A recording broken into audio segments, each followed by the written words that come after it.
Hello students, आज हम करने वाले हैं radio active disintegration series and scintillation counter.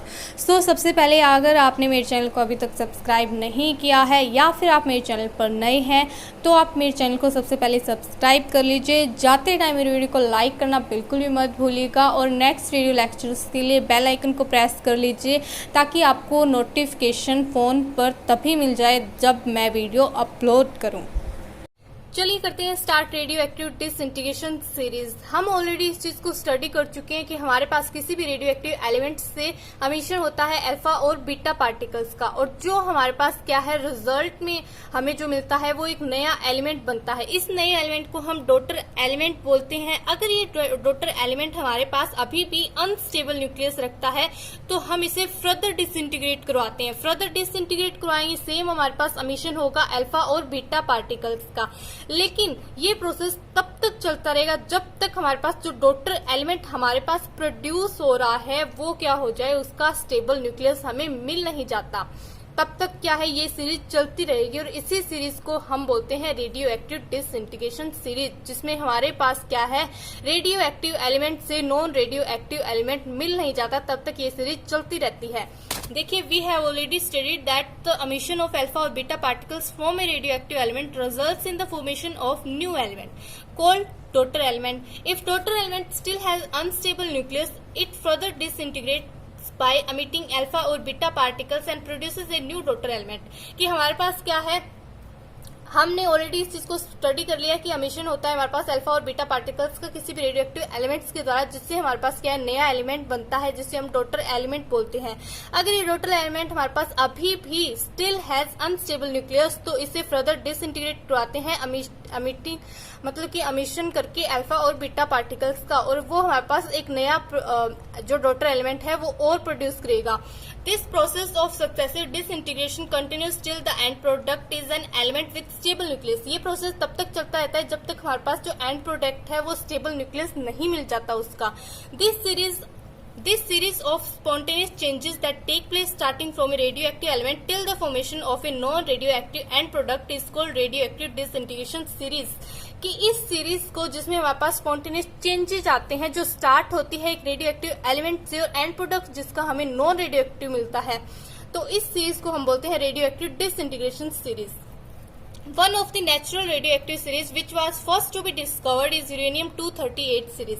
सबसे पहले जो हमें सीरीज मिली थी वो थी uranium-238 सीरीज और इसे हम 4n+2 सीरीज भी बोलते हैं। इस सीरीज में हमारे पास 14 स्टेप्स होते हैं जिनमें से 8 स्टेप्स तो ऐसे होते हैं जिनमें हमारे पास क्या है अल्फा एमिशन होता है और 6 स्टेप्स ऐसे होते हैं जिनमें हमारे पास क्या है बीटा एमिशन होता है। कहने का मतलब क्या है, ऑल प्रोसेस देखिए, अगर हम ओवरऑल प्रोसेस की बात करें तो ये इस तरह हम लिख सकते हैं। uranium-238 से हमारे पास क्या है ये फॉर्म हुआ जिसमें हमारे पास 8 तो ऐसे होंगे जिनमें अल्फा पार्टिकल एमिट होंगे और 6 हमारे पास स्टेप्स ऐसे होंगे जिनमें हमारे पास क्या है बीटा एमिशन होता है। इसी पॉइंट पे मैंने यही चीज लिख रखी है और ये ओवरऑल प्रोसेस ऐसे लिखते हैं uranium-238 सीरीज का। आपकी स्क्रीन पर अब uranium-238 सीरीज का पूरी टेबल बनी हुई है, आप उसे नोट डाउन कर लीजिएगा वीडियो को पॉज करके। Besides uranium-238 series, the other natural radioactive series are thorium series जिसे हम 4n सीरीज भी बोलते हैं, एक्टिनियम सीरीज जिसे हम 4n+3 सीरीज भी बोलते हैं, नेपच्यूनियम सीरीज जिसे हम 4n+ सीरीज भी बोलते हैं। uranium-238 सीरीज के अलावा हमारे पास 3 और थ्योरीज होती हैं जो है थोरियम, एक्टिनियम और neptunium. Since alpha particle has a mass number equal to 4 units, hence change in mass number of parent and daughter nuclide will always occur by 4 units. कि हमें पता है कि जो अल्फा पार्टिकल्स हैं उनका मास नंबर क्या होता है 4 यूनिट्स के इक्वल होता है, तो जो उनके मास नंबर में पेरेंट और डॉटर न्यूक्लियाइड के जो भी चेंजेस आएंगे वो 4 यूनिट से ही आएंगे। फॉर एग्जाम्पल हम एग्जाम्पल लें तो क्या होगा, if we divide the mass number of uranium-238 by 4, अगर हम क्या करें uranium-238 के मास नंबर को 4 से डिवाइड करें तो हमारे पास जो रिमाइंडर बचेगा वो बचेगा 2। ठीक है, in uranium series each nuclide will give a reminder equal to 2, और यूरेनियम सीरीज में आप सारे एलिमेंट्स देख सकते हैं वो क्या देंगे, हमारे पास उनका रिमाइंडर इक्वल टू 4 ही आएगा जब इन्हें हम 4 से डिवाइड करते हैं। It means that mass number of various nuclides of uranium series can be represented by formula 4n plus 2 when n is an integer. तभी हम यूरेनियम 238 सीरीज को 4n plus 2 सीरीज भी बोलते हैं, क्योंकि हमारे पास जो मास नंबर है यूरेनियम सीरीज के जो न्यूक्लियाइड्स है उनका वो क्या है, हमारे पास जब इसे 4 से डिवाइड करते हैं तो इक्वल टू 2 ही आता है. This helps us to classify various radioactive series in terms of the general formula of the mass number of various nuclides. इसीलिए क्या है, इस चीज से हमें इतनी हेल्प मिलती है कि सारी जो रेडियोएक्टिव सीरीज है उनको हम जो general formula of their mass numbers के अकॉर्डिंग उन्हें अलग अलग रिप्रेजेंट कर सकते हैं, क्लासिफाई करके दिखा सकते हैं. जो अभी मैंने बोला था थोरियम सीरीज को 4n सीरीज से, एक्टिनियम सीरीज को 4n प्लस 3 सीरीज बोलते हैं, नेपच्यूनियम सीरीज को 4n प्लस 1 सीरीज बोलते हैं, वो इसी के अकॉर्डिंग बोली गई है. आई होप आपको ये समझ आ गया होगा. नेक्स्ट देखिए 4n series, that is thorium series. This is also called thorium series. It start from thorium 238 90 to 238, ये तो पता ही आपको, ये मास नंबर है, ये हमारे पास एटॉमिक नंबर है, and ends with 82 lead 208. Mass number of each nuclide of this series is divisible by 4. इस सीरीज में हमारे पास जो मास है वो डिविजिबल होता है हर एक न्यूक्लियाइड का 4 से. 4n प्लस 1 सीरीज, इस सीरीज को हम नेपच्यूनियम सीरीज भी बोलते हैं, जिसमें हमारे पास नेपच्यूनियम 93 to 237 से स्टार्ट करते हैं और एंड कहाँ पे होता है, bismuth 83 to 209. Mass number of each nuclide of the series gives a reminder equal to 1. हमारे पास इसमें क्या है, जब हम डिवाइड करते हैं 4 से तो हमें मिलता है रिमाइंडर 1. 4n प्लस 2 सीरीज से हम सीधा देखिए यहाँ से भी आप देख सकते हैं कि अगर हम 4 से डिवाइड करेंगे तो हमारे पास क्या है, 2 रिमाइंडर मिलेगा. ठीक है, इस सीरीज को हम क्या बोलते हैं, इस सीरीज को हम यूरेनियम सीरीज ही बोलते हैं. यूरेनियम सीरीज को डिफाइन कर दिया. ये हमारे पास क्या थी, नेपच्यूनियम सीरीज 4n प्लस 3. अब हम बात करते हैं 4n प्लस 3 की. इस सीरीज को हम क्या बोलते हैं, एक्टिनियम सीरीज बोलते हैं. ये कहाँ से स्टार्ट होती है, यूरेनियम 92 to 235 एंड एंड होती है 82 to 207. मास नंबर इस सीरीज में क्या है, 4 से डिवाइड करेंगे और 3 हमारे पास क्या बचेगा, रिमाइंडर बचेगा. नेक्स्ट टॉपिक हमारा है सिंटिलेशन काउंटर. सिंटिलेशन काउंटर क्या होता है, सबसे पहले हम समझते हैं सिंटिलेशन क्या होता है. ठीक है, the flash of light which is produced by a transparent material due to the passage of a subatomic particle. Subatomic particle कौन कौन से होते हैं, alpha particle, photon, ion, electron. तो इस चीज को, इस प्रोसेस को हम बोलते हैं सिंटिलेशन. कि हमारे पास लाइट प्रोड्यूस होना किसी भी ट्रांसपेरेंट मटेरियल से, जब किसकी वजह से, सब एटॉमिक पार्टिकल्स के पैसेज की वजह से, उनकी एक्टिविटी की वजह से. ठीक है, the scintillation counter is a device. तो हमारे पास जो सिंटिलेशन काउंटर क्या होगा, सिंटिलेशन काउंटर हमारे पास एक डिवाइस होता है जो इस लाइट को डिटेक्ट करता है. ठीक है, जो लाइट हमारे पास प्रोड्यूस हुई उसको डिटेक्ट करता है सिंटिलेशन इफेक्ट से. ठीक है, scintillation counter is also known as scintillation detector. तो इसे जो डिटेक्ट करता है इसलिए इसे हम क्या बोलते हैं, सिंटिलेशन डिटेक्टर भी बोलते हैं. सिंटिलेशन हमारे पास क्या है, सिंटिलेशन डिटेक्टर का मेजर पार्ट होता है और यूजली हमारे पास जो सिंटिलेशन काउंटर है वो मेजर जो हमारे पास यूजली कंसिस्ट होते हैं कंपोनेंट्स, वो होते हैं सिंटिलेटर एंड सेकंड हमारे पास है फोटो डिटेक्टर. अब आप पूछेंगे सिंटिलेटर क्या होता है, तो सिंटिलेटर हमारे पास ऐसा डिवाइस होता है जो उस लाइट को अमिट कर लेता है जो प्रोड्यूस होती है. ठीक है, जो प्रोड्यूस होती है हमारे पास सिंटिलेशन के दौरान, तो उस लाइट को अमिट कर लेता है. ठीक है, high energy, when high energy particle hits it. जब भी हमारे पास क्या है, सिंटिलेटर से कोई भी हाई एनर्जी पार्टिकल्स हिट करेंगे, इसको आके हिट करेंगे तो क्या है, हमारे पास सिंटिलेटर उसको, उन हाई एनर्जी पार्टिकल्स को अमिट कर लेता है. ठीक है, मतलब किस फॉर्म में, लाइट की फॉर्म में.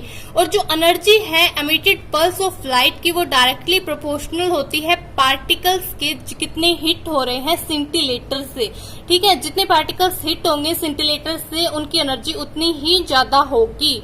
फोटो डिटेक्टर क्या होता है, फोटो डिटेक्टर तो हम बहुत बार पढ़ते ही हैं कि फोटो डिटेक्टर हमारे पास कन्वर्ट कर देता है लाइट को इलेक्ट्रिकल सिग्नल्स के अंदर, सिग्नल प्रोसेस के द्वारा। और ये हमारे पास कौन कौन से हो सकते हैं, photo multiply tube, PMT, photo diode, charge couple device, ठीक है।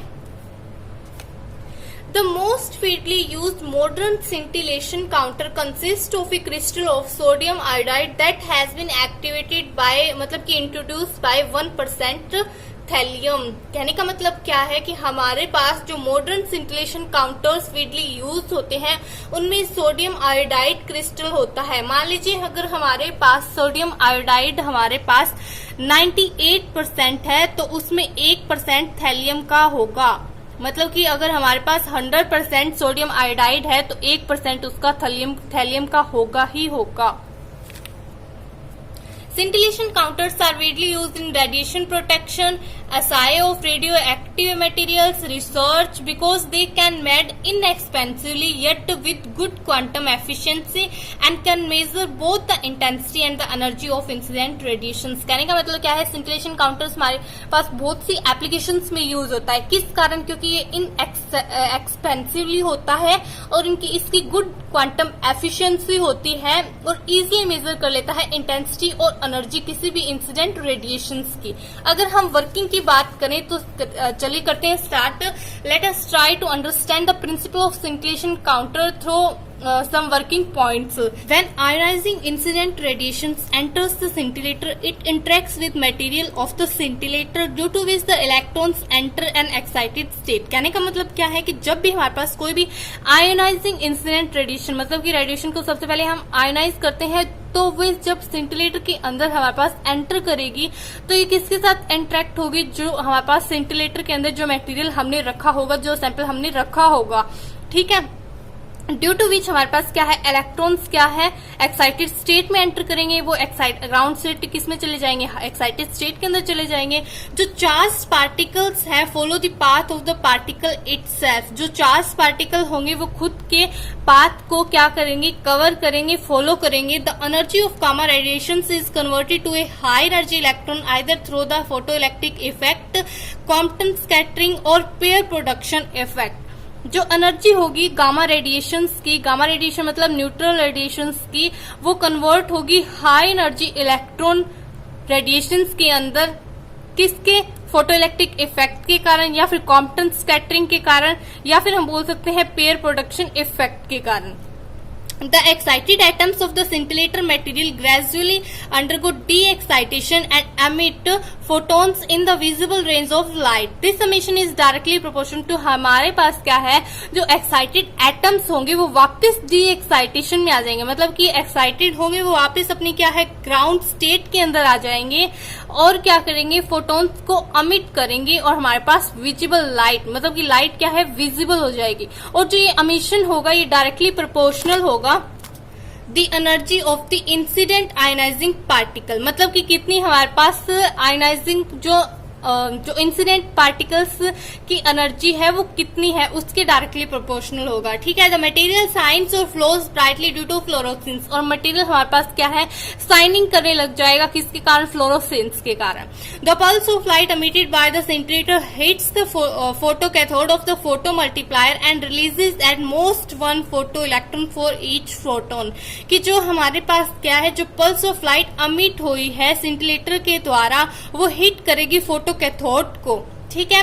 फोटो मल्टीप्लायर के अंदर जो हमारे पास फोटो कैथोड है उसको हिट करेगी और हमारे पास large number of photoelectrons है उनको प्रोड्यूस कर देगी, ठीक है। These electrons are accelerated through electrostatic means by applying a voltage potential and hit the target by having enough energy to produce further electrons। ये प्रोसेस हमारे पास कैसे चलेगा कि जो इलेक्ट्रॉन्स हमारे पास एक्सेलरेट हुए हैं इलेक्ट्रोस्टैटिक फोर्स के द्वारा उन्हें हम अप्लाई करेंगे वोल्टेज पोटेंशियल के लिए, ठीक है। और ये हिट करेंगे टारगेट को इनफ एनर्जी होने के कारण, ठीक है। विद इनफ एनर्जी मतलब बहुत सारी एनर्जी के साथ ये हिट करेंगे टारगेट को फर्दर इलेक्ट्रॉन्स प्रोड्यूस करने के लिए। और जो हमारे पास फर्दर इलेक्ट्रॉन्स रिलीज होंगे उन्हें हम बोलेंगे सेकेंडरी इलेक्ट्रॉन्स। और जो सेकेंडरी इलेक्ट्रॉन्स है ये सेकंड डायनोड को क्या करेंगे, मतलब कि फोटो कैथोड से स्ट्राइक करे थे वो, ये हमारे पास सेकंड डायनोड को स्ट्राइक करेंगे और रिलीज करेंगे फर्दर इलेक्ट्रॉन्स। और ये प्रोसेस हमारे पास सारा किसमें होगा, फोटो मल्टीप्लाइड ट्यूब के अंदर। मैं भी दिखाऊंगी आपको डायग्राम में photo multiplied tube. Each subsequent impact on the dynode releases further electrons. और ये प्रोसेस हमारे पास क्या है, ऐसे ही चलता रहता है कि हमारे पास क्या है, हर एक सब्सिक्वेंट डायनोड के अंदर क्या है, फर्दर इलेक्ट्रॉन्स रिलीज होंगे। Hence a current amplifying effect occurs on dynode. हमारे पास करंट एम्पलीफाइंग इफेक्ट अकर होगा, मतलब क्या है, एम्पलीफाई हो रहे हैं इलेक्ट्रॉन्स। क्या है, जब थोड़े इलेक्ट्रॉन्स होते हैं वो क्या है, हाई पोटेंशियल के साथ रिलीज होते हैं। जो सेकेंडरी प्रोड्यूस होंगे वो भी फर्दर हाई इलेक्ट्रॉन्स रिलीज करेंगे। Each subsequent dynode is at a higher potential than the previous one, so helps in enhancing the acylation। यही बात इसने बोली है कि हमारे पास क्या है, हर एक सब्सिक्वेंट डायनोड के अंदर क्या है, हायर पोटेंशियल प्रोवाइड होगा प्रीवियस वन से। ठीक है। At the final dynide, highly sufficient number of electrons are present to produce a pulse of high magnitude to develop amplification।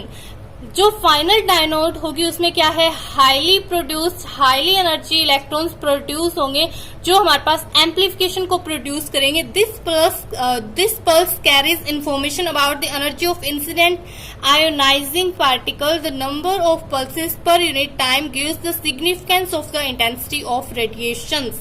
और ये जो हमारे पास पल्स प्रोड्यूस होगी, एम्पलीफिकेशन जिसमें हमारे पास प्रोड्यूस होगा, वो उस इंफॉर्मेशन को कैरी आउट करेगी जो हमें चाहिए। मतलब कि हमें क्या मिलेगा, एनर्जी मिलेगी इंसिडेंट आयोनाइजिंग पार्टिकल की, और हमें क्या है, the number of pulses per time gives the significance of the intensity of radiations. और इंटेंसिटी कैसे पता चलेगी, number of pulses per unit time से। ये हमारे पास क्या हो गया, significance. Schematic diagram of scintillation counter. ये देखिए हमारे पास क्या है, जो सैंपल जिसकी हमें इंटेंसिटी फाइंड आउट करनी है, ये पूरा जो हमारे पास प्रोसेस होता है, ये ब्रास या फिर लेड से हमारे पास सील्डिंग की हुई होती है, इसकी कवरिंग की हुई होती है। ये हमारे पास क्या है, सिंटिलेटर है। ये हमारे पास क्या है, फोटो मल्टीप्लाइड ट्यूब है, जिसके अंदर ये सारा प्रोसेस हमारे पास कवर अप होता है। इसे आप बना सकते हैं। नेक्स्ट हमारे पास है types of scintillation counter. Scintillation जो काउंटर्स है वो 2 टाइप्स के होते हैं, ऑर्गेनिक सिंटिलेटर और इनऑर्गेनिक सिंटिलेटर। जो ऑर्गेनिक सिंटिलेटर होते हैं ये हमारे पास क्या होते हैं, ऑर्गेनिक मटेरियल होते हैं जो हमें प्रोवाइड करते हैं photons in the visible part of the spectrum after a charge particle pass through it. जब भी ऑर्गेनिक सिंटिलेटर से हम चार्ज पार्टिकल पास आउट करवाते हैं तो ये हमें प्रोवाइड करते हैं फोटॉन्स। ठीक है। Scintillation mechanism of organic material is different from that of inorganic materials। कहने का मतलब ये है कि जो ऑर्गेनिक सिंटिलेटर है, इनऑर्गेनिक जो सिंटिलेटर है, उनका मैकेनिज्म क्या होगा, अलग अलग ही होगा। सिंपल सी बात है।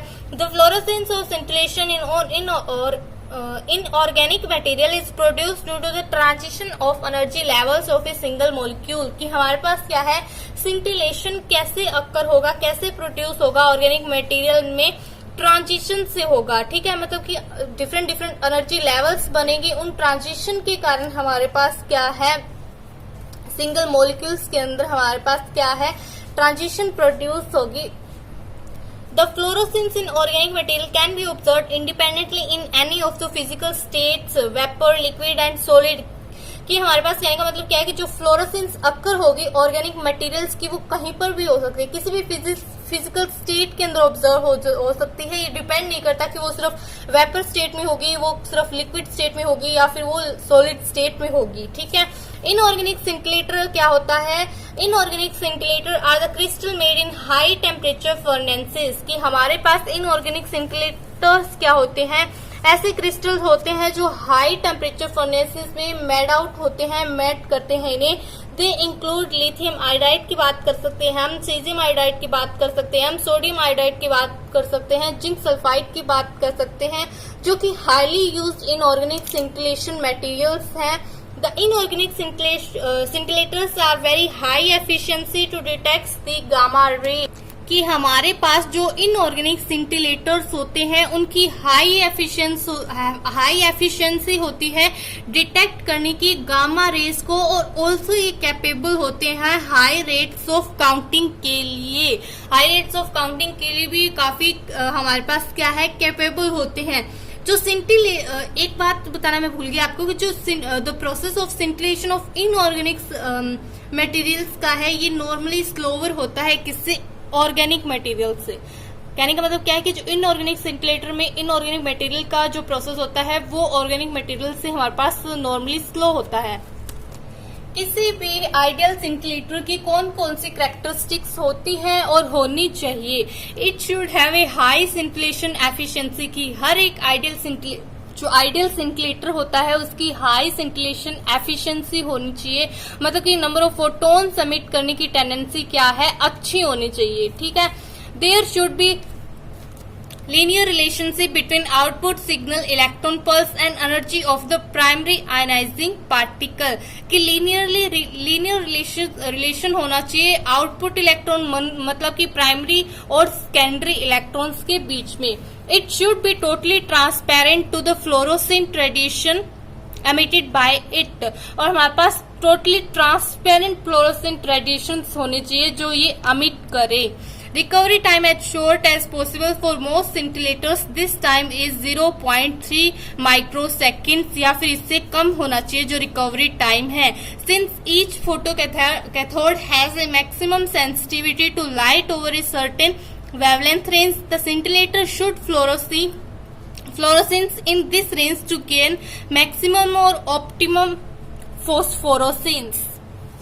कि हर एक फोटो कैथोड की हमारे पास सेंसिटिविटी है लाइट को कवर करने की, वो मैक्सिमम होनी चाहिए और हमारे पास वेवलेंथ जो रेंज, ताकि इसी रेंज में हमारे पास जो सिंटिलेटर है वो फोस्फोरेसेंस को मैक्सिममली गेन कर सके। नेक्स्ट हमारे पास है एप्लीकेशंस ऑफ सिंटिलेशन काउंटर। जो सिंटिलेशन काउंटर है वो वीडली यूज होता है रेडियो एक्टिव कंटेमिनेशन में, रेडिएशन सर्वे मीटर्स में, न्यूक्लियर प्लांट सेफ्टी में, मेडिकल इमेजिंग में, that are use to measure radiations. इन सब में कैसे यूज होता है रेडिएशंस को मेजर आउट करने के लिए। ठीक है, क्या है, सिंटिलेशन काउंटर्स को ऐसे भी डिजाइन किया जाता है बॉर्डर सिक्योरिटी के लिए। बॉर्डर सिक्योरिटी मतलब न्यूक्लियर बॉम्ब्स वगैरह के लिए, कि ये हमारे पास क्या है, न्यूक्लियर वेस्ट, न्यूक्लियर बॉम्ब सब की हमारे पास क्या है, प्रोवाइड कर देता है information. It is widely used in screening technologies, cancer research and cellular research. ये हमारे पास वीडली यूज होता है स्क्रीनिंग टेक्नोलॉजीज जैसे कि कैंसर रिसर्च में भी, सेलुलर रिसर्च में भी। It is also used in academic research and pharmaceuticals. Pharmaceuticals और एकेडमिक रिसर्च में भी ये काफी यूजफुल है, काफी यूज होता है। Liquid scintillation counter is a type of scintillation counter that is use for measuring the beta emission from the nuclide. Nuclide से जो हमारे पास बीटा एमिशन होता है उसको मेजर करने के लिए लिक्विड सिंटिलेशन काउंटर एक तरह का सिंटिलेशन काउंटर होता है जो यूज होता है। आई होप स्टूडेंट्स आपको ये वाला लेक्चर अच्छा लगा होगा और आपने इसे एंजॉय किया होगा। अगर आपको कोई भी डाउट रहता है तो आप मुझे मेरे इंस्टाग्राम पेज पे भी फॉलो कर सकते हैं, लिंक आपको डिस्क्रिप्शन बॉक्स में मिल जाएगा। वीडियो को लाइक करना मत भूलिएगा, कमेंट बॉक्स में कमेंट करके मुझे ज़रूर बताइएगा। Thanks for watching.